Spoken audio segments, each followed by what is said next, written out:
You're watching Truth Be Told. I'm Faye D'Souza. Thank you for joining us. There's a lot going on right now, a lot of side effects of COVID that aren't exactly medical. This one I found most interesting.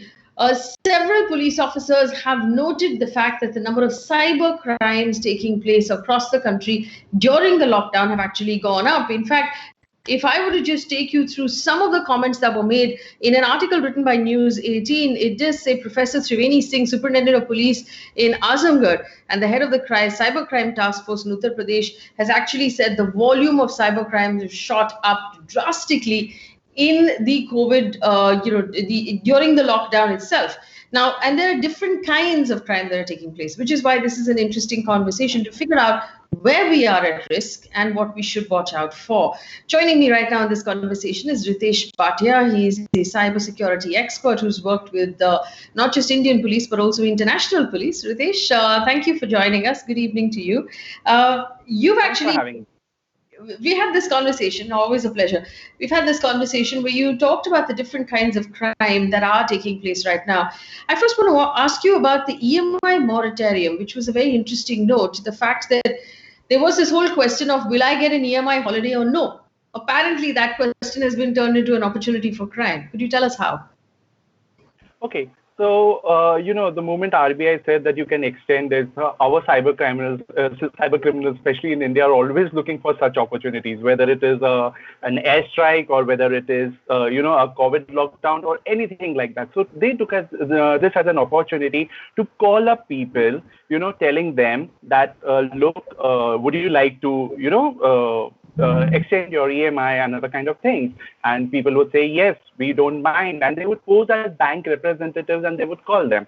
And now these guys would say, oh, yeah, it's the news and all that. So these victims, they would give away their card details. They would give their net banking details. And then these guys would, do certain transactions and ask for OTP. And they would say, okay, it's an authentic one. Let me give it to you. And they would give it. And that's how people have lost lots of money. And just not one, two, three. These are like people in hundreds who have lost a lot of money.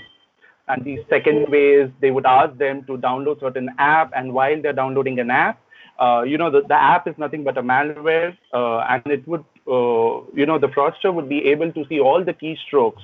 So when you're entering your 16-digit number, you're entering your CVV, you're even entering your OTP, he's able to, see all those things.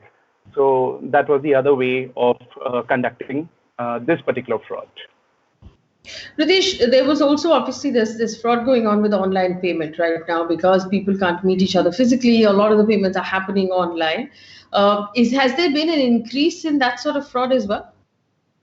Oh, yes. So as far as even the online things are concerned, so let's look at this. There have been news that, the COVID the virus could spread through the notes also. So people are not using the notes. They want to go for the digital payment. So, they're using all the digital wallets. And that's the reason they're getting messages now that your KYC has not been done. So it is going to be blocked in 24 hours and all. Please call back on this particular number. So this is called as the KYC fraud. And people would either call back these numbers, or there are these guys who would call these people telling them, look, your KYC is going to be blocked. Do you want to continue or not? And then they would take them to a particular site, which would be like a replica. So this is called as phishing. They would take them to a replica of the Paytm site. The moment they would enter all their details, the debit card or the credit card and everything, these guys are able to see. And again, these people get duped.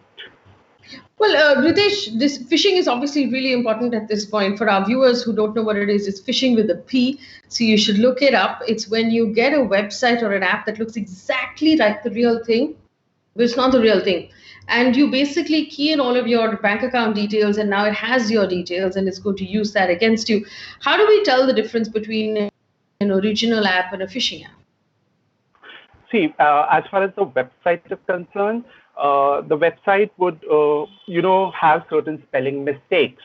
Like, for example, if I have to say Amazon.com, it would be Amazon, the N could be converted into M or things like that. So you need to pay attention over there.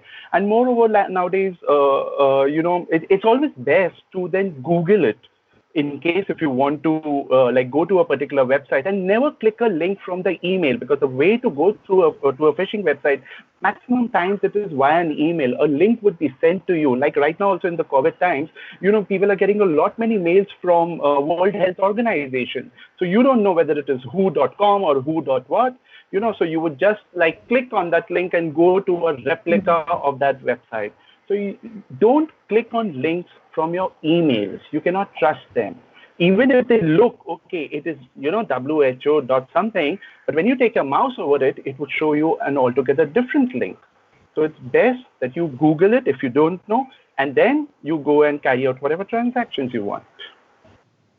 And of course, perhaps this is a result of a lot of people staying home all the time, but there has been, of course, extortion happening around pornography. Yes. So I think we are talking about sextortion now in that case. Is that what it's called? Okay, sextortion. Yes. Yes.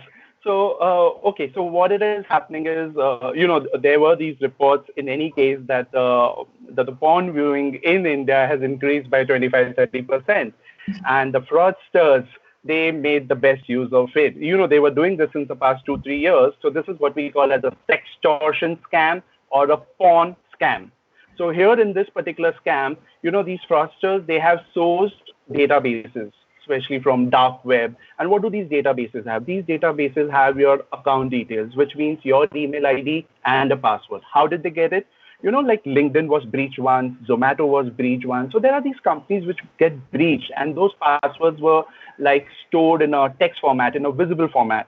So these are being sold on the dark web. The fraudsters buy it, and using a bot, a computer which is used to do like all those wrong things, it randomly fires mails, it sends emails to everyone on that list, and it shows you your username and password. And so and the mail says, look, while you were watching porn, we also switched on your camera and we were able to capture you and all those kind of things. So this has been, it's been happening since past 2-3 years. But right now, because of the lockdown, they took this opportunity because they knew, the viewing of porn would increase, which actually did world over. And so many people fell to this particular scam. Like yesterday itself, I received 7 calls in one day. And so just imagine the kind of things, a few months back, somebody had come to me, and when he had received this email, he was suicidal. He says, if I'm not going to get a solution, I'm just going to commit suicide. Do you think what should people do when they get an email like this?